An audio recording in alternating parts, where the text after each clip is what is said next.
Bana, mambo vipi Dudu Baya?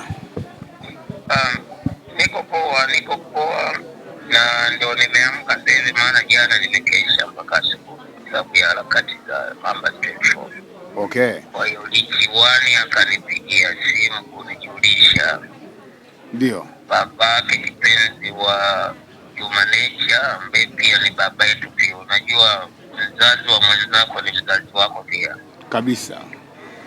Kwa hiyo nimeshindwa kuhudhuria, na kina Juma Nature ni Waislamu, kwa hiyo wanazika haraka. Sisi Mamba 24 Wakristo na Waislamu ni kitu kimoja. Ndio. Kwa hiyo hapo namtaka Juma Nature na Sogidogianta. Ndio. Yeah. Sasa hapa niko na Lichiwani na Juma Nature ameenda kuchukua mwili Mloganzila, lakini nikasema ngoja tukupigie tukusikie kaka yetu naye unasemaje kuhusiana na huu msiba ambao umetukumba. Of course kumpoteza baba yetu, baba yake na Juma Nature ambaye ni baba yetu pia na ni mzazi katika mziki huu wa kizazi kipi ambao nyinyi mmeusimamia mpaka kufika hapa. Labda neno lako ni lipi na una kipi kama la Juma Nature ni jembe langu. Ndio. Hatujawahi kugombana hata siku moja. Na wasanii wote wa Temeke. Hakuna msanii yoyote Temeke ambaye nina ugomvi naye. Kwa hiyo mimi nitakachokifanya, ndio sababu mmenipigia simu sasa hivi, ndio naoga mimi. Moja nikienda benki na natoa hela na kana, tunajua mimi nakaa baharini kabisa. Sasa baharini huwaga hakuna ATM.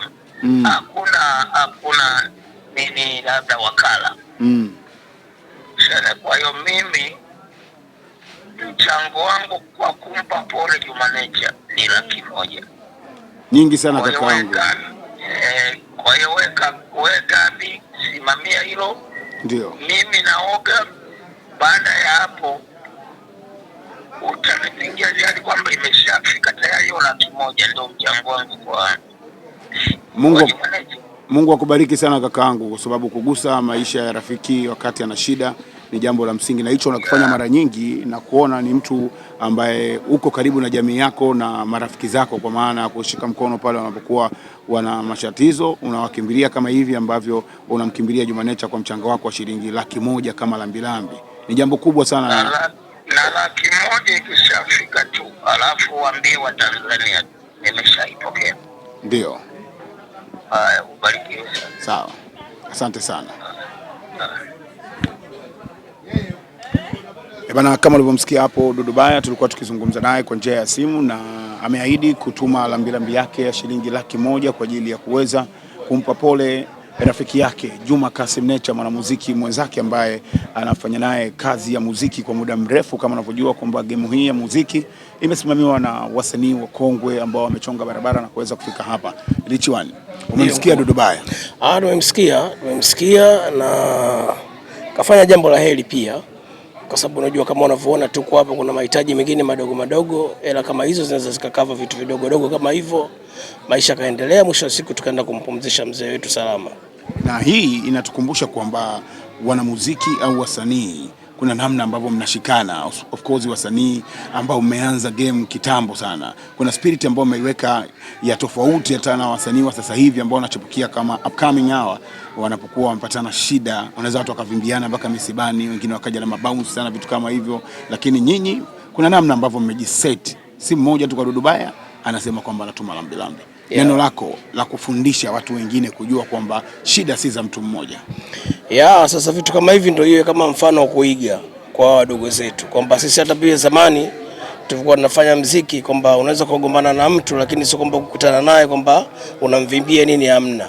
Sisi labda gomvi wetu mkubwa bwana Nali anajua hapa, ilikuwa labda kwenye kazi, ufanyisi wa kazi, lakini misingi yetu kwenye matatizo kama haya, kama hivi unaona bwana Nali yupo, kina Sumaji nani watakuepo, wale wasanii bado tuna huo upendo. Kwa hiyo nafikiri vitu kama hivyo wao ndio vitu vya kujifunza leo hii. Nale, una neno gani vile ambavyo ulikuwa ukimfahamu baba mzazi wa Juma Kasim Nature? Kwa sababu Temeke ulikuwa una utaratibu ule, unaweza ukatoka Mbagala kipindi hicho Juma Nature anakaa Kulasini, unakuja na unakutana na wazazi wake, na wazazi mara nyingi wanawafanya marafiki wa watoto zao ni kama watoto wao kuzaliwa. Moment gani unaikumbuka ambayo ulikutana nayo marehemu enzi za uhai wake, unasema natamani niseme kitu hapa? Nale kutoka FDC, wazee wa kindumbwe. Mimi baba yake, kusema ule ukweli, nilimuona siku moja tu ambayo nilikuja naye Juma maeneo fulani vya Kulasini kule, ndio nikakutana naye, lakini sikuwa naye karibu sana kwa kipindi kile, kwa sababu unajua kutembeleana kwenyewe kulikuwa si sana. Kwa hiyo sikuwa na mengi sana ambayo nayajua kupitia mzee wake. Lakini wewe ndio mtu wa kwanza kunipigia simu kuniarifu kwamba umepigiwa simu na inspector na umepewa taarifa ya kifo cha marehemu mzee Kasim, babake na Juma Nature. Jinsi ambavyo ulipata taarifa, tupitishe kwenye hiyo moment. Yani kwanza nilistuka sana, kwa sababu sikuwa najua kama mzee alikuwa anaumwa au alikuwa na shida gani. Unaona, baada asubuhi tu nilivyoamka na naona ndugu yangu inspector ananipigia simu, bwana kuna msiba bwana, ndugu yetu ameondokewa na babake. Nikastuka, nikaona hapa mtu wa kwanza nani hapa, nikutafute wewe ndugu yangu nikupe taarifa hizi. Asante sana na pole kwa msiba. Nashukuru kwa wote. Ngoja tuzungumze na rafiki wa karibu ambaye amekuwa naye Juma Kasim Nature. Na kwa sasa mimi nilikuwa natumia, hata nakumbuka kuna siku moja kuna Juma alipata breakdown njia moja Mbozi Road jirani na nyumbani kwetu. Mimi nilikuwa tu nakaa Changombe pale. Kwa hiyo akanipigia, bwana nimeishiwa mafuta na gari benzi yake kipindi kile, njoo hapa uweze njia gani kunisaidia. Kwa hiyo mimi inabidi niamke niende nikamgonge. Mimi niko naishi na aunti yangu, naambia bwana aunti, Juma kaishiwa mafuta, naomba nikamsaidie. Ananiambia nipe niongee naye. Kwa hiyo inabidi nimpe aongee naye. Kwa hiyo malezi yalikuwa ni tofauti. Mimi wazazi wangu walikuwa ni wakali kweli, lakini mzee Kasim kumbukumbu zangu naona kama alikuwa na support sana upande wa Juma. Hata mama kwa tukienda pale, mama Juma pale lazima apike tule. Na hata mimi nilikuwa akija nyumbani ilikuwa hivyo, tulikuwa tunaishi kwa upendo, japokuwa safari ilikuwa ni ndefu kweli ya mafanikio. Hiyo ni zamani, wakati mnajitafuta, mmejipata kundi kubwa wanaume. Mara ya kwanza kukutana na mzee ilikuwaje? Wakati tayari Temba jina lako ni kubwa, Juma Nature jina lake ni kubwa, na taifa na East Africa inawaimba kwa uzuri kwa show zenu kali ambazo mlikuwa mnafanya. Mzee alikuwa anazichukuliaje? Zaidi ya kutupa hongera vijana wangu, pambaneni.